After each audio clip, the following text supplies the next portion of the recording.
senhor deve ter mais informações, porque o senhor foi ministro da Defesa e, evidentemente, tem contatos. Pelo que se sabe é que esses comandantes e o ministro de então, eles tentaram opor resistência a essa tentativa do presidente de confundir as Forças Armadas com as minhas Forças Armadas, como ele dizia, né?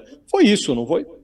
Exatamente. Por quê? Porque as Forças Armadas devem uma dupla obediência ao presidente da República, que é o comandante em chefe das Forças Armadas, e à Constituição, a qual ambos estão subordinados.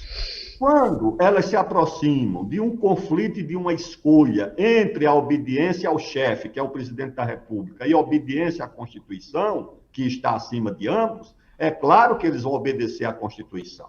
Vocês devem lembrar que o presidente Jair Bolsonaro organizou um ato político na porta do Comando-Geral do QG do Exército, e quando ele chegou lá, não estava para receber o comandante do Exército, na época o general Pujol, não estava o ministro da Defesa, embora fosse uma unidade subordinada ao Ministério da Defesa, e não havia nenhum militar armado, porque eles perceberam que aquilo se tratava de um comício, não era um ato institucional da presidência da República, era um ato político, e eles resolveram não comparecer. Provavelmente deve ter gerado um desagrado muito grande ao então presidente da República, e essa desconfiança também já existia ali, e gerou também uma espécie de divisão entre partidários, lideranças que seguem as ideias do presidente Jair Bolsonaro e outros que são contrários às ideias do PT. E as Forças Armadas não podem, a reserva.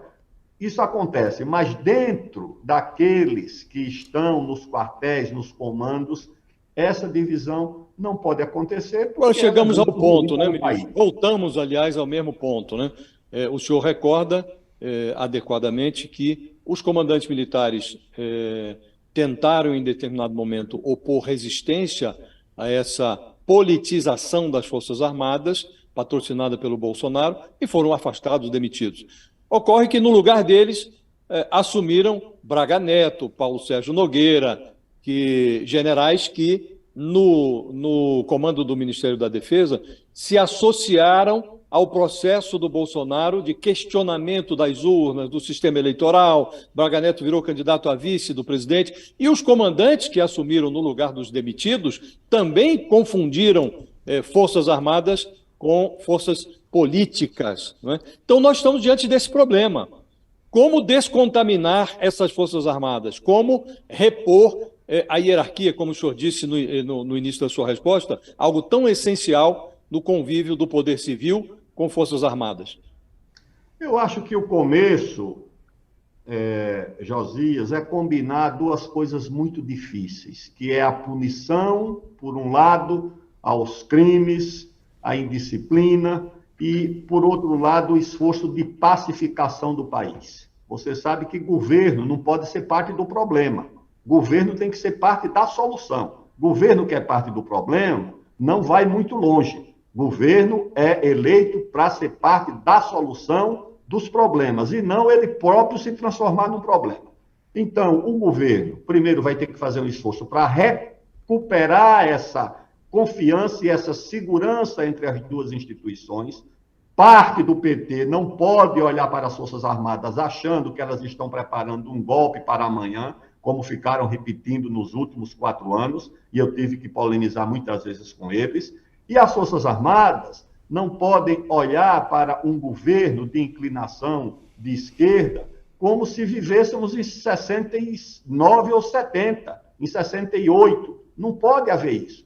Não, temos que sepultar a agenda da Guerra Fria. Essa agenda tem que ficar para trás, mesmo porque o presidente Lula já governou 2 vezes o país e teve uma relação tranquila com as Forças Armadas. Aliás, é elogiado o desempenho dos 2 governos dele em relação com as Forças Armadas, orçamento, reequipamento. Mesmo a presidente Dilma teve uma relação tranquila com as Forças Armadas, atendia as reivindicações.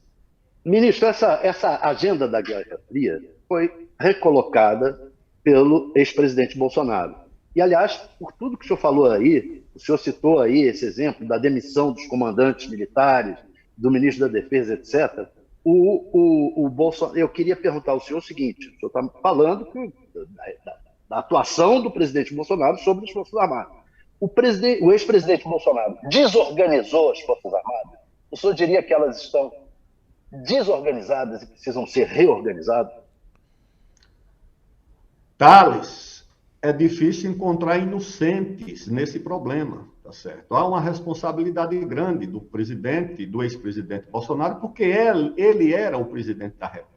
Ele tinha uma responsabilidade maior. Mas todos nós, conhecemos Bolsonaro desde quando ele era deputado. Qual era a agenda dele, qual era a narrativa, qual era o discurso, qual era a preocupação. E ele vivia, naturalmente, com esse discurso que levou para a presidência da República.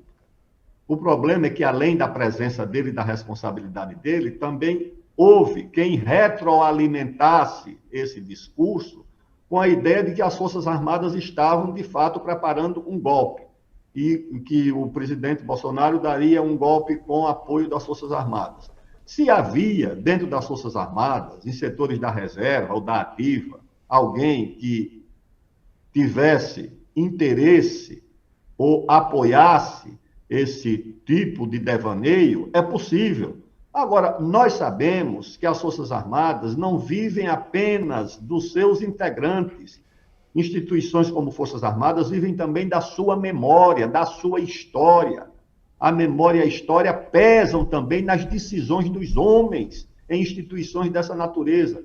E não tinham as condições dadas para que fosse realizado um golpe que desse ao presidente Jair Bolsonaro poderes de ditador. Agora, uma parte da oposição também alimentou essa ideia numa espécie de desconfiança permanente em relação às Forças Armadas e nem percebia acontecimentos como esse, da destituição dos comandantes militares, de gestos que as Forças Armadas também faziam para se distanciar da agenda do então presidente da República.